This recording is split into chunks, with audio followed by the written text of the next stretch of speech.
केशव नगर राज्य के एक छोटे से गांव में हरिराम नाम का एक सीधा साधा, मेहनती और ईमानदार किसान अपनी पत्नी के साथ खेत में बैठा हुआ था। देखना, हमारी फसल इस साल बहुत अच्छी होगी। हाँ, क्योंकि मेरी मेहनत के साथ साथ मेरे खेत की जमीन पर तुम्हारी मेहनत का पसीना भी शामिल है अर्चना। हाँ। नहीं, सारे गांव में केवल तुम ही मेहनती और ईमानदार हो। तुम्हारे पास जमीन तो कम है, लेकिन तुम्हारा दिल बहुत बड़ा है। कुछ देर बाद दोनों पति पत्नी घर चले गए।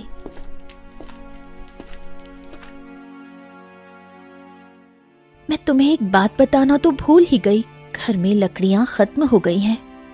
अरे चिंता मत करो, मैं कल सुबह सबसे पहले जंगल में लकड़ियां काटने के लिए ही चला जाऊंगा। ठीक है ना, ले आऊंगा। चलो अब।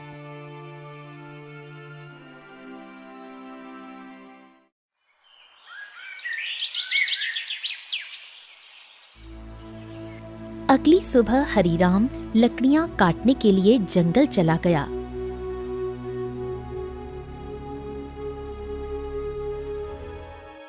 हरिराम एक पेड़ पर कुल्हाड़ी चलाने ही वाला था कि तभी उसने देखा झाड़ियों में एक घायल बंदर कराह रहा था।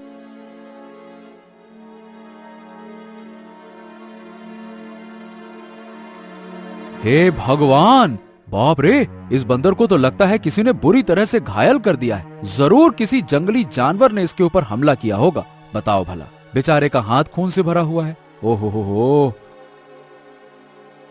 हरिराम बंदर के पास बैठा था। काश तू बोल सकता तो बता सकता कि तेरी तकलीफ कहाँ है। फिलहाल तो तेरे हाथ में खून दिख रहा है, लेकिन जिस तरह से तू दर्द से तड़प रहा है ना, बाप रे, तकलीफ तो कहीं और ही है। उसी समय वहां एक साधु आ पहुंचा। कौन हो तुम और बंदर से क्या बातें कर रहे हो? प्रणाम साधु महाराज, मैं तो बस लकड़ियां काटने के लिए जंगल में आया था। इस घायल बंदर को देखा तो इसके ऊपर तरस आ गया। लगता है किसी जंगली जानवर ने हमला किया है इसके ऊपर। देखिए ना, इसके हाथ से खून बह रहा है, लेकिन जिस तरह ये दर्द से तड़प रहा है, मुझे तो लगता है कि इसे कहीं और ही तकलीफ है। बहुत कम इंसान होते हैं जिनके मन में जानवरों के प्रति इंसानियत होती है। रुको रुको रुको। ओम। इतना बोलकर साधु मंत्र पढ़ने लगा। अचानक रंग बिरंगी किरणों से बंदर का जख्म सही हो गया। हाँ, अब ये बंदर तुम्हें बता सकता है कि इसकी तकलीफ कहाँ है। इतना बोलकर साधु वहां से चला गया। बंदर उठकर खड़ा हो गया। मेरे कंधे में बहुत दर्द हो रहा था। हाँ, अब अच्छा लग रहा है। एक शेर ने मुझ पर हमला किया। मैं बचने के लिए दूसरे पेड़ में कूदा। शेर का पंजा मेरे हाथ में लगा और मेरा हाथ घायल हो गया। मैं पेड़ ही नहीं पकड़ पाया और मैं जैसे ही नीचे गिरा, बाप रे बाप, मेरे कंधे में बहुत चोट लग गई थी। अरे, तुम तो बिल्कुल मनुष्य की आवाज में बात कर रहे हो। ये कैसे संभव हुआ? जब साधु ने मंत्र पढ़ा ना, तब मुझे ऐसा लगा कि मेरे अंदर बात करने की शक्ति आ गई है। मैंने बोला और मेरी आवाज तुम तक पहुंच गई। लगता है ये चमत्कार साधु बाबा ने किया है। हाँ। अच्छा ये बताओ, तुम मेरे घर पे चलोगे?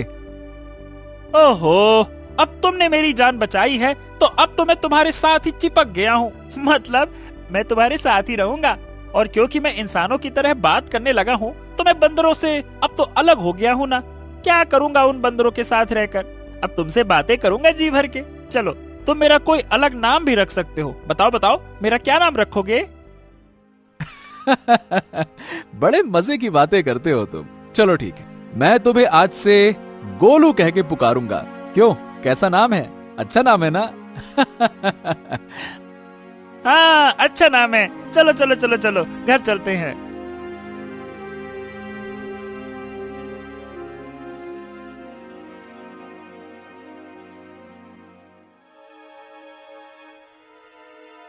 अरे, ये जंगल से तुम बंदर को क्यों पकड़ लाए?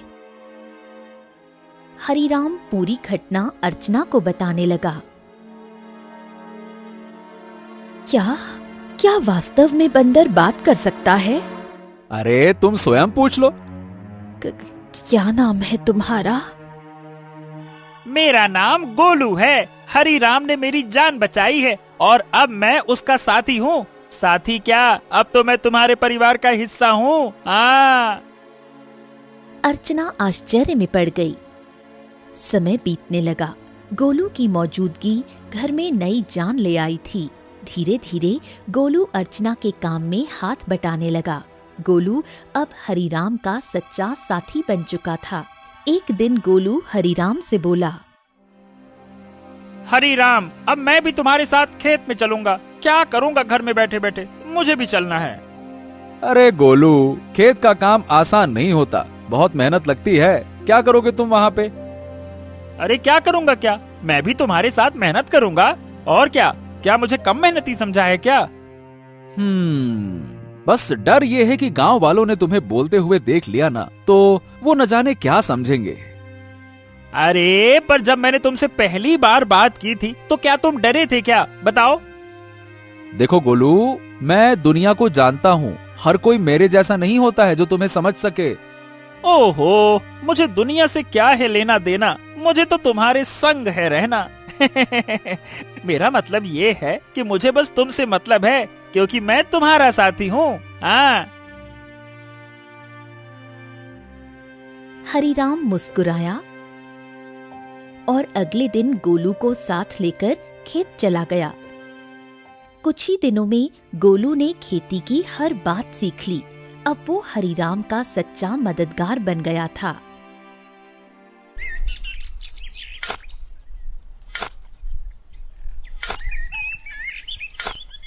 हरिराम, अरे आज की मिट्टी तो बहुत भारी लग रही है।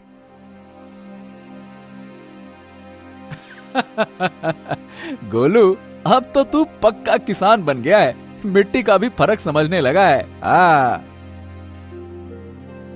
गोलू की बात अब गांव में फैलने लगी थी और ये बात आखिरकार पहुंची जमींदार चौधरी के कानों तक। क्या हरिराम के घर एक बंदर है जो इंसानों की तरह बोलता है? हाँ जमींदार साहब, मैं खुद देख चुका हूँ। अरे मैंने तो उसे बोलते हुए सुना भी है। पहली बार तो मैं डर गया था। अरे भैया, तो फिर उस बंदर को लेकर तमाशा करना चाहिए, उससे तो बड़ी अच्छी कमाई होगी। ये बात आपने बिल्कुल पते की कही जमींदार साहब। जमींदार की हंसी कुछ देर चली, फिर वो गंभीर हो गया। हाँ, इस हरिराम की जमीन पर मेरी नजर बहुत समय से है। बाकी सब तो मेरे कर्जदार बन चुके हैं, पर ये ससुरा हरिराम ये कभी झुका ही नहीं। उसकी जमीन बहुत उपजाऊ है जमींदार, बंजर में भी फसल उग जाती है। अरे इसमें मिट्टी का कोई खेल नहीं है भीमा। उसकी किस्मत और सितारे बुलंद है, पर जिस दिन वो सितारे गिरेंगे ना, उसी दिन ये खेत मेरा होगा और हरिराम मेरे कदमों में होगा, देख लेना तुम।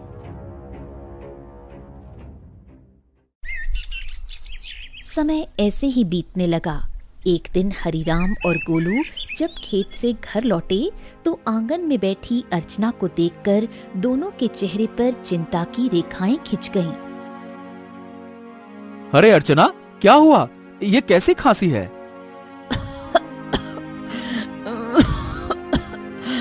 कुछ दिनों से खांसी हो रही है, अब तो दिन ब दिन और भी बढ़ती जा रही है।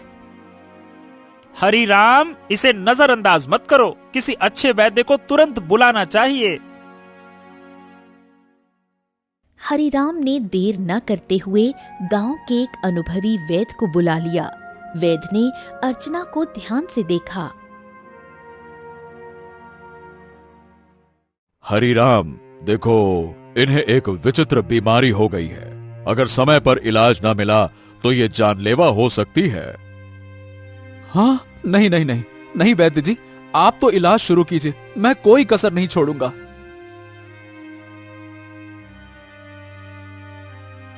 उस दिन से हरिराम का सारा धन अपनी पत्नी के इलाज में लगने लगा।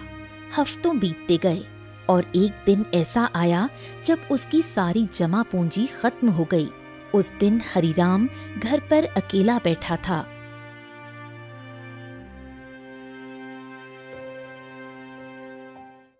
ऐसे उदास मत बैठिए, मैं अपने आप ठीक हो जाऊंगी। ऐसा ऐसा मत कहो अर्चना, मैं तुम्हें इस हालत में नहीं देख सकता। तो अब क्या करोगे? जो कुछ था सब तो मेरे इलाज में लगा दिया। अब तो बीज खरीदने तक के पैसे नहीं बचे।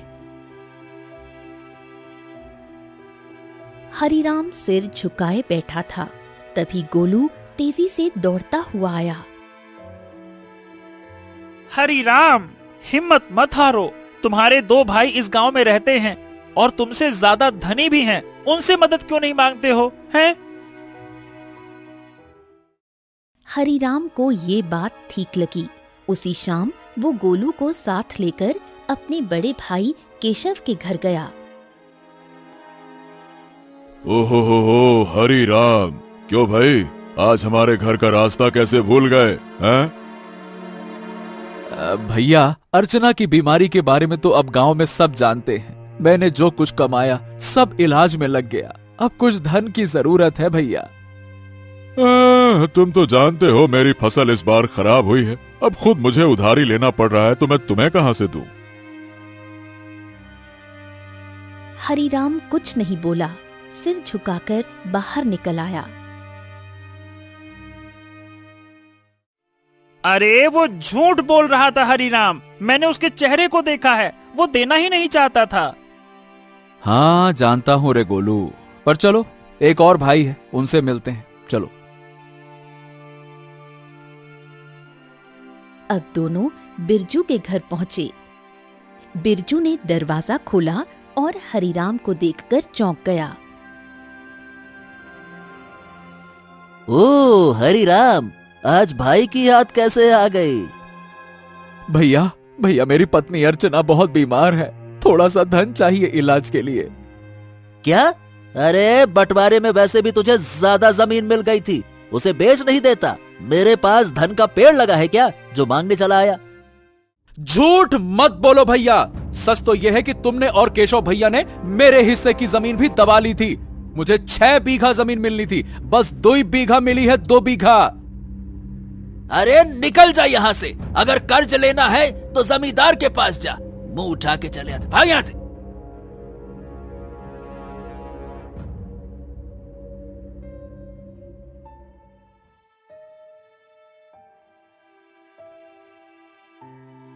कैसे भाई है तुम्हारे हरिराम, एक भी मदद को तैयार ही नहीं है। हाँ, इस दुनिया में इंसान ऐसे ही होते हैं, मतलबी, अपना पराया कुछ नहीं देखते। तो अब क्या करोगे? क्या जमींदार के पास जाओगे? हाँ, मजबूरी है गोलू, मैं नहीं जाना चाहता था, इसीलिए तुम्हारे कहने पे भाइयों के पास गया। अब तुम ही बताओ, मेरे पास और क्या रास्ता बचा है, बताओ।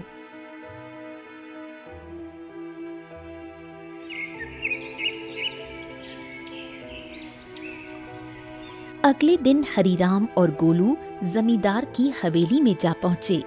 उम्मीद उसे कम थी, मगर अपनी पत्नी की खातिर उसने खुद को झुका दिया था। मैं जानता था हरिराम, एक ना एक दिन तू चलकर मेरी हवेली में जरूर आएगा भैया। आपने बिल्कुल सही कहा था मालिक। जब तक इसकी किस्मत चमक रही थी तब तक बहुत अकड़ में चलता था। अब देखो कैसा मुरझाया मुरझाया सा खड़ा है। ए जमींदार, तुम्हें किसी की हालत का मजाक उड़ाने का हक नहीं है। लोग तुम्हारा सम्मान करते हैं, तुम्हें भी दूसरों का सम्मान करना चाहिए, समझे? ए बदरवा, बकवास बंद कर। तू इंसानों की तरह बोलता है, इसका मतलब ये नहीं है कि तू इंसान बन गया है, समझा? हाँ भैया हरिराम, बताओ बताओ क्यों आए हो?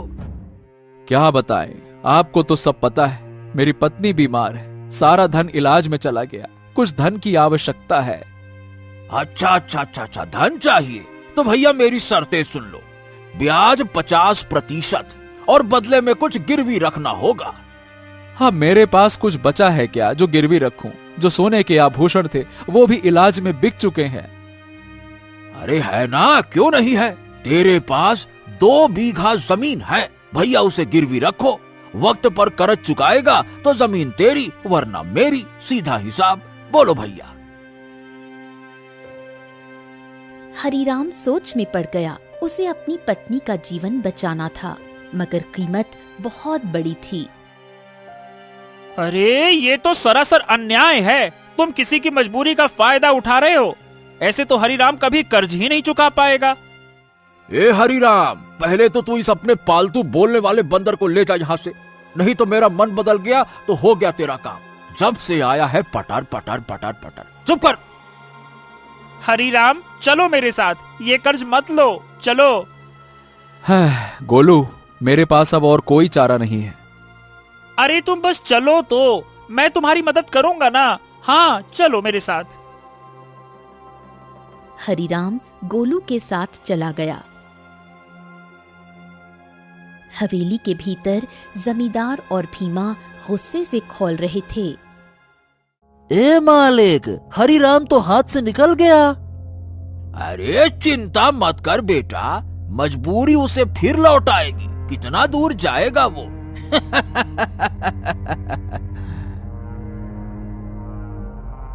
हरीराम गोलू के साथ घर पर आ पहुंचा और गोलू तुरंत वहां से चला गया। शाम तक गोलू लौटकर नहीं आया। हरीराम और अर्चना की चिंता बढ़ने लगी। गोलू अब तक क्यों नहीं आया? कहीं जमींदार ने उसे कुछ कर तो नहीं दिया? अरे पता नहीं कहां गया। मेरा मन भी बड़ा बेचैन है। रात बीत गई। सुबह सूरज की किरणों के साथ ही गोलू वहां पहुंचा, हाथ में एक चमकती जड़ी बूटी के साथ। अरे गोलू, तू कहां था? हमें लगा कहीं तुझे कुछ हो तो नहीं गया। अरे मैं जंगल गया था उन साधु महाराज को ढूंढने जिनसे मुझे बोलने की शक्ति मिली थी। उन्हें मैंने सारी बात बताई और उन्होंने दया करके ये जड़ी बूटी दी है। उन्होंने कहा है कि इससे बड़ी बीमारी ठीक हो सकती है। हाँ। गोलू ने वो जड़ी बूटी अर्चना को दे दी। कुछ देर बाद अर्चना की आंखों में चमक लौट आई।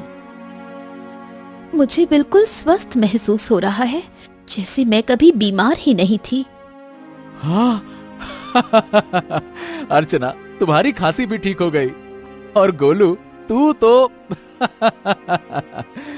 तो हमारे लिए देवता बन गया। अगर तू नहीं होता तो मैं जमींदार से कर्ज लेकर अपनी खेती भी खो बैठता।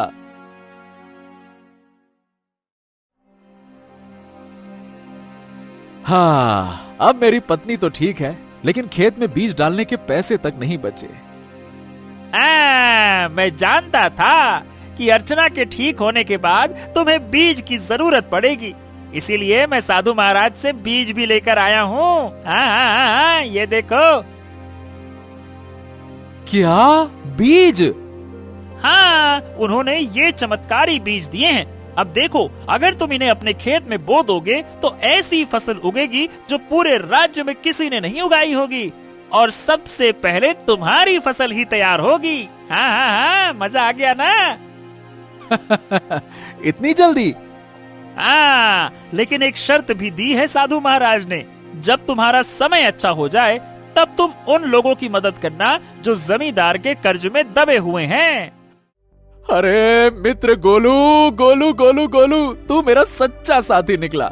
हम दोनों मिलकर अच्छे से खेत में फसल बोएंगे। चल मेरे भाई।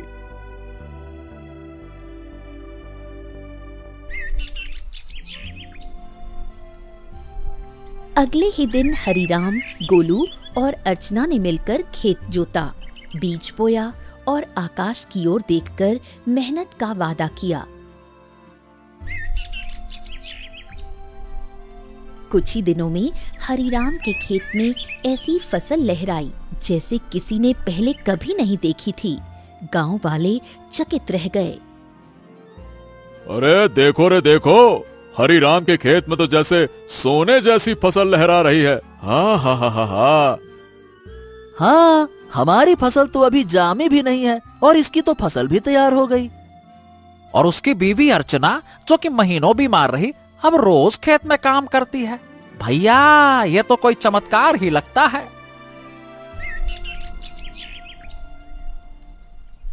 कुछ दिनों बाद हरिराम की किस्मत बदल गई। चमत्कारी फसल ने उसे गांव का सबसे सफल किसान बना दिया। बाजार में उसके नाम की चर्चा फैल गई। हरि राम जपो राम नाम, बन गया तू धनवान। जो सोचा था वो हो गया सच। हाँ, वाकई में सच तो हो गया, लेकिन अब बारी है गोलू वादा निभाने की, उन सब की मदद करने की जो जमींदार के कर्ज में डूबे हैं। हाँ बिल्कुल, चलो आज से ही शुरुआत करते हैं। अपने गांव का बिंदेसर का खेत सबसे पहले छुड़ाते हैं। चलो।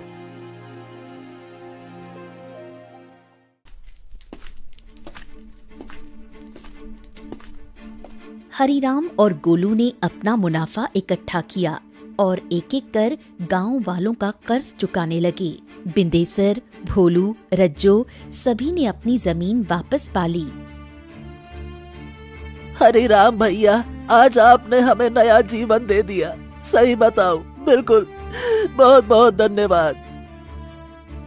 गांव में खुशी लौटने लगी, लेकिन जमींदार के चेहरे पर उदासी छा गई। ये सब देखकर जमींदार गुस्से से अपने साथी भीमा से बोला, हाँ, ए भीमा, तू देख रहा है ना कि क्या हो रहा है? हाँ मालिक, हरिराम ने सबके कर्जे चुकाने शुरू कर दिए हैं। अगर यही चलता रहा तो एक दिन तो मेरी जमींदारी ही खत्म हो जाएगी और मेरा दबदबा भी खत्म हो जाएगा। आप तो आदेश दीजिए मालिक की करना क्या है। अब बहुत हो गया भीमा, अगर ये हरिराम ऐसे ही सबकी जमीन छुड़वाता रहा तो मेरा क्या बचेगा? मेरा दबदबा, मेरी हवेली है। अरे मालिक, आप तो बस आदेश कीजिए, कल ही उसका काम तमाम कर दूंगा। सब खेत में काम करते हैं, वही खत्म कर दूंगा। कहिए। खून जमीन पर गिरे ऐसा मारना साले को, ताकि सबके दिल में डर उतर जाए। जा, हरिराम को मिटा दे, जा।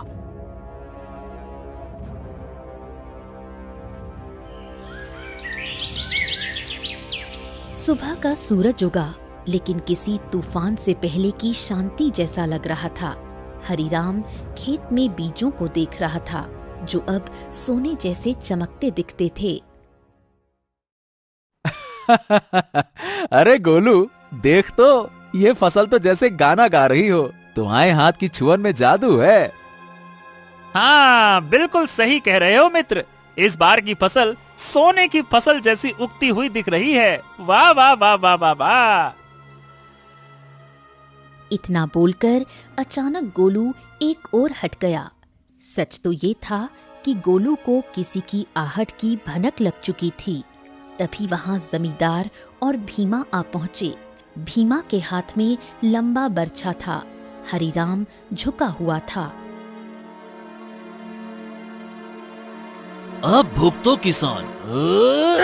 जैसे ही भीमा ने हरिराम की ओर बर्छा फेंका, एक छलांग, एक चीख, एक वार, लेकिन हरिराम पर नहीं, गोलू पर। गोलू! नहीं नहीं नहीं, ये क्या किया तूने?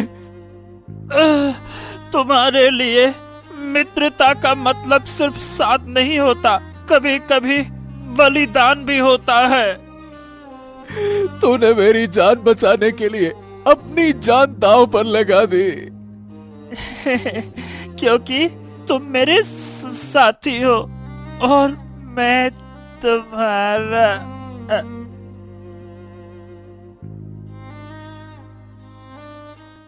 जमींदार और भीमा अविश्वास भरी नजरों से घायल गोलू को देखने लगे। भीमा जमींदार की ओर देखकर बोला, अरे ये क्या जमींदार, इस मूर्ख बंदर ने तो हरिराम के ऊपर लगने वाला वार अपने ऊपर ले लिया। हाँ तुमने सही कहा, लेकिन मैं फिर भी हरिराम को जीवित नहीं छोड़ूंगा। इतना बोलकर जमींदार गोलू की ओर देखकर क्रोधित अवस्था में बोला, अरे तू मूर्ख का मूर्ख बंदर ही रहा। अरे तू इंसानों की तरह बोल सकता था और इंसानों की तरह रहने लगा था, लेकिन तू इंसानों की तरह चतुराई नहीं सीख सका। तुझे क्या जरूरत थी अपने ऊपर वार लेने की? क्या आवश्यकता थी बलिदान देने की? मूर्ख बंदर कहीं का, तूने मेरे सारे किए कराए पर पानी फेर दिया। लेकिन तुझे क्या लगता है कि मैं हरि राम को जीवित छोड़ दूंगा? नहीं, मैं हरि राम को जीवित बिल्कुल नहीं छोड़ूंगा, क्योंकि उसकी वजह से ही मेरा गांव में दबदबा समाप्त हुआ है। तेरा ये बलिदान बेकार जाएगा रे मूर्ख बंदर। रुक जा। गोलू के होठों पर एक हल्की मुस्कान अब भी जिंदा थी। गोलू ने अपने मित्र हरिराम को मुस्कुराते हुए देखते हुए ही दम तोड़ दिया। तभी वहां वही साधु प्रकट हो गया जिसने गोलू को बोलने की शक्ति दी थी और जिसने गोलू को हरिराम की पत्नी को बीमारी से बचाने के लिए जड़ी बूटी और जादुई बीज दिए थे। साधु क्रोधित अवस्था में जमींदार और भीमा की तरफ देखकर बोला, जिसने निर्दोष की जान ली उसका पाप अब उससे बदला मांगेगा। जमींदार और भीमा, तुम दोनों ने बहुत बड़ा पाप किया है। तुम्हें इस संसार में खुलेआम रहने का कोई अधिकार नहीं है। तुम दोनों समाज के लिए खतरा हो। रुक जाओ। इतना बोलकर साधु की क्रोधित आंखों से रंग बिरंगी किरणें निकलकर भीमा और जमींदार के शरीर पर पड़ने लगी और अगले ही पल उनके शरीर में आग लग गई। कुछ ही देर में वो दोनों जलकर राख हो गए।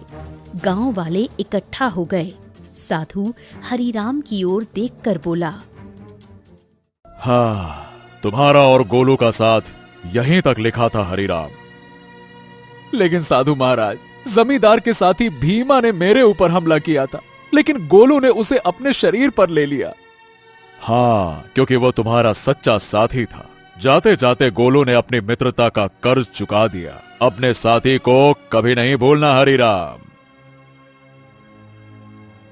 इतना कहकर साधु रंग बिरंगी किरणों में वहां से गायब हो गया। गांव वाले नम आंखों से गोलू के बलिदान की सराहना करने लगे। अरे ये कोई साधारण बंदर नहीं था भैया, देवता था देवता, हरिराम का सच्चा साथी। हाँ भैया, इसने अपनी जान दे दी और हम सबको बचा लिया। बहुत अच्छा बंदर था। कुछ दिनों बाद हरिराम ने नम आंखों से गोलू की याद में उसी खेत में एक पौधा लगाया जो आगे जाकर बना साथी वृक्ष।